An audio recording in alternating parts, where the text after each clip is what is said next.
एक दिन ना एक नबी पाक की बारगाह में शख्स आया, उसने कलमा पढ़ा। कबीला बनु सुलैम से उसका ताल्लुक था। उसने आके ना हुजूर अलैहिस्सलाम की बारगाह में कलमा पढ़ा। बनु सुलैम कबीले से उसका ताल्लुक था। नबी करीम अलैहिस्सलाम ने उससे उसकी माली हालत पूछी तो अर्ज करने लगा, या रसूल अल्लाह सल्लल्लाहु अलैहि वसल्लम, मेरे कबीले में 3000 लोग हैं और सबसे गरीब मैं ही हूँ। नबी करीम सल्लल्लाहु ताला अलैहि वसल्लम ने फरमाया, इसकी मदद करो भाई।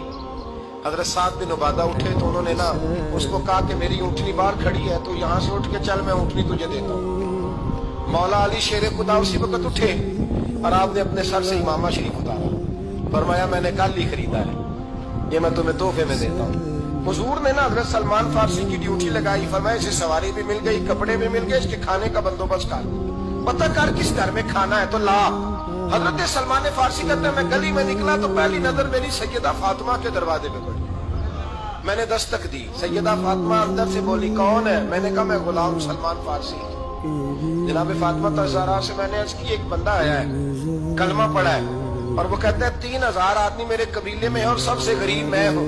तो अम्मा जी, उसको मौला अली ने इमामा दे दिया है और हजरत साद बिन उबादा रज़ियल्लाहु ताला अन्हु ने ऊँटनी दे दी है। अब वो हजरत फातिमा फरमा सकती थी कि जब शेर खुदा ने दे दिया है तो हमारा तो हिस्सा पड़ गया। तो फरमाने लगी, भाई मेरे साथ क्या मुतालबा है, बताओ, जल्दी करो। कहा, खाना नहीं खाया उसने। तो आप फरमाने लगी, खाना देते हैं। हजरत सलमान फारसी कहने लगे, अम्मा जी खाने में क्या है? तो कहने लगी, कुछ भी नहीं, 3 दिन हो गए हसन हुसैन ने रोटी नहीं खाई, पर बड़ा कुछ है, मैं देती हूँ। कहते, मैं सोच में पड़ गया कि उन्होंने 3 दिन से नहीं खाया, फिर भी बड़ा कुछ है।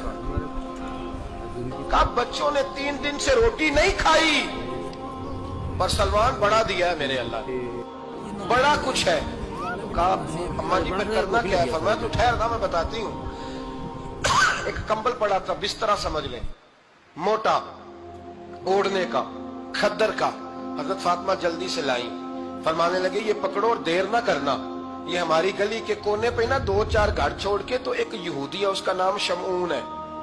वो इस तरह की चीजें गिरवी रख के या खरीद के ना तो पैसे भी दे देता है, जौ भी दे देता है, गंदम भी दे देता है, सिरका और खजूरें भी। उसे दे आ और वो जो सामान देना वो मेरे पास ला और ला के मुझे दे, ताकि मैं जल्दी से उस आदमी के लिए बंदोबस्त करूं। पता नहीं बेचारा कितने दिनों का भूखा है, पता नहीं बेचारा कितने, अपने बच्चों ने 3 दिन से रोटी नहीं खाई, ला ना जरा। हजरत सलमान फारसी कहते हैं, मैंने थोड़ा तवक्कुफ किया कि मैं आपका बिस्तर ले जाऊं या कंबल ले जाऊं। तो फरमाने लगी, हुक्म है मेरा, वो जाना पड़ेगा। जनाब सलमान फारसी कहते हैं, मैं शमून यहूदी के पास गया। मैंने कहा, ये कंबल लो, चाहे तो नगद पैसे दे दो, सामान खरीद लेते हैं, और चाहे तो अनाज, जौ, सिरका, खजूरें जो तुम्हारे पास है दे दो। वो कहने लगा, ये किसका है? बड़ा शानदार है, बड़ा खुशबू वाला है। तो कहा, ये मौला अली के घर से आया है, पाक बीबी ने दिया है, इसको गिरवी रख लो और मेहमान के लिए कुछ दे दो। कहा, मेहमान कौन सा? कहने लगे, हुजूर के पास आके एक शख्स ने कलमा पढ़ा है और वो मुसलमान हुआ है और वो गरीब है, उसको रोटी देनी है। तो वो शमून यहूदी कहने लगा, मैं भी तो रात पढ़ा करता था, तो आज ही सवेरे मैंने पढ़ा है, आज ही सवेरे पढ़ा है, अभी पढ़ा है।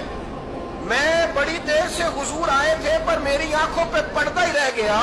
मुकद्दर सिकंदर का देखो कि प्यासे चले जा रहे हैं किनारे किनारे, मैं प्यासा ही मरने लगा था। आज ही मैंने पढ़ा है कि जो आखिरी उम्मत आएगी ना, उस उम्मत में जो रसूलुल्लाह सल्लल्लाहु अलैहि वसल्लम के करीबी होंगे, उनका कमाल ये होगा कि वो अपना पेट पर पत्थर बांध के दूसरों की मदद किया करेंगे। ये मैंने आज ही पढ़ा है और अभी तूने मुझे उसका नजारा करा दिया है। कहने लगा, ये चादर भी ले जा, जौ भी ले जा, सिरका भी ले जा, आटा भी ले जा, खाना भी ले जा, और इस तरह का